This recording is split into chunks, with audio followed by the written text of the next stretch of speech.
Greetings everybody, my name is Tommy the Keyblade Master and welcome to my channel. I'm once again reviewing another Mega Man game. Unfortunately, this one isn't as good as the last one. Mega Man 04 is a bit of a disappointment, but unlike said game here that does not exist, Mega Man 04 is a disappointment not because it's bad, but because it just needs a few tweaks. Or I should say it did a few tweaks on itself and just tweaked itself out of the good category. Mega Man 04 has two difficulty modes, and this is where it upsets me. On normal, the difficulty mode is so high that it's almost unenjoyable, even harder than the previous Zero games. Unfortunately, on easy mode, it treats you like you're 3.5 years old. And makes everything a cakewalk, as well as keeps you from actually learning the concept bat system that you need to learn to fight on the normal mode. And because of that, Mega Man 04 is just awkward. You're either going to play a game that's too tough to be fun, or too easy and treats you like you're a baby to be fun. And because of that, it's a disappointment, which is a shame because Mega Man 04 has all the ingredients to be another great Mega Man Zero game, and it just does not get there. Alright, let's start off with what is the best part of Mega Man 04, which is, oddly enough, its story. The story starts up right after Mega Man 03. Dr. Wheel is now in charge of Neo Arcadia. The X-Guardians and Mega Man X himself have departed from this world, leaving only Zero in charge to stop them. Now a bunch of rebels have fled Neo Arcadia and have headed to the spot where the space colony from X5 crash landed, because now we're starting to see nature return to that area, and they're hoping to eke out life in a colony there away from Wheel. Dr. Wheel is chasing them, and the only one who can help out these people is, of course, Mega Man Zero. And in order to save these people, Zero will have to pay the ultimate price. Oh, come on, he's died more times than Goku already. I'm pretty sure next time he's brought back, he'll be some sort of magical rock that'll allow humans to transform into him. Yeah, I'd like to review this game too. Unfortunately, I can't capture DS footage.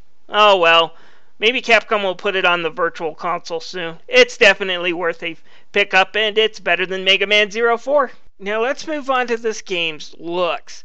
Just like 1 through 3, this game looks fantastic. It's one of the best looking GBA games, just like the rest of the Zero series.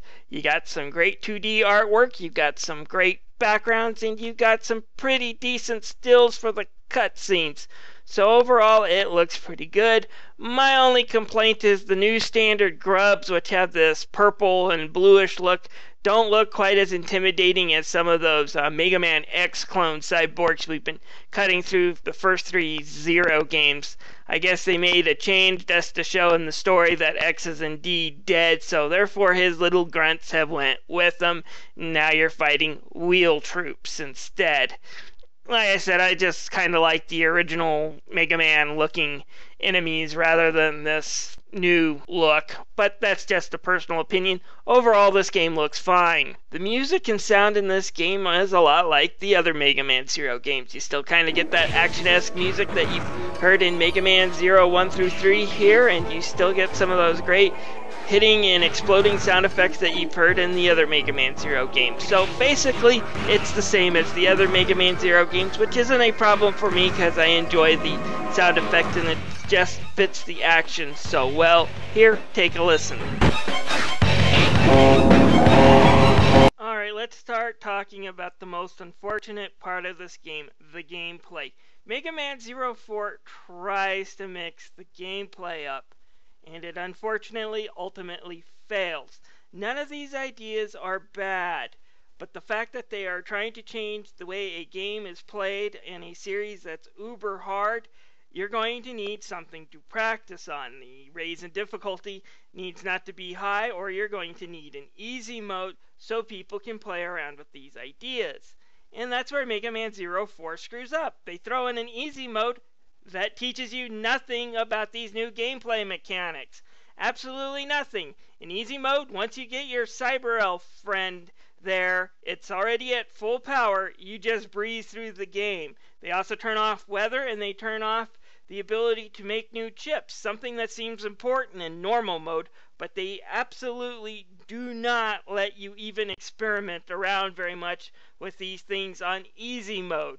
Alright, let me explain one of the changes. You no longer collect cyber elves, rather you get that big one that's always following you around, and you have to power it up by using E-crystals. But in easy mode, it's already powered up and you don't even get defeated E-crystals, so you gain no experience trying to customize this thing. And just add into the fact that the game's easy mode is just uber easy, that it lets you cakewalk. Even falling into pits just lets you fly over them. It just makes easy mode incredibly easy, and you don't learn anything from it, while normal mode will kick your butt. And easy mode in a video game should teach you how to use some of these ideas, some of the complexities of these ideas. You don't have to get in depth with them until you up the difficulty, but you should get the basic idea of how the game works. Easy mode in Mega Man 04 does not do that. It lets you cakewalk through the game, and then normal mode, on the other hand, will just slaughter you like the other Mega Man 0 games, only it's on steroids now. And because of that, this game is just unenjoyable. Easy mode being boring, normal mode being too frustrating. And it's because of that, Mega Man 04 just seems like a weak entry in an otherwise outstanding series. I give Mega Man 04 a disappointing 2 out of 5. I don't even know if I can recommend this when it hits the virtual console. I really do say stay away from this game. It's not bad to the core like a certain game that I say does not exist, but it's a pretty bad one.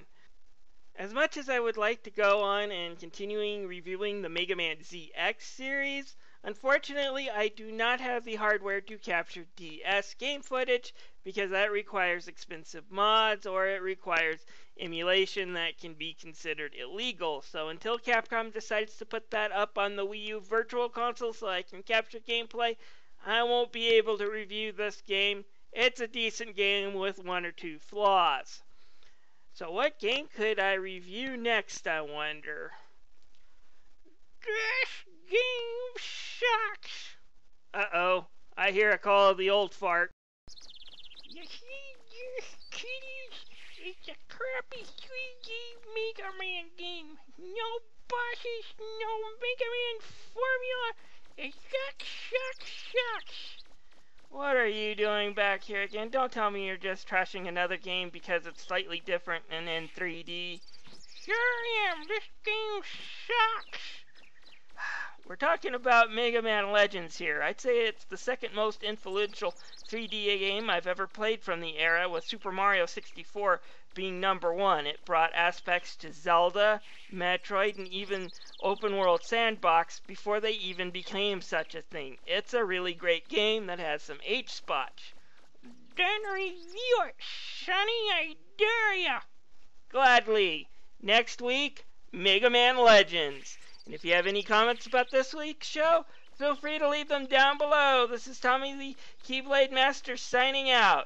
And hopefully next week without him.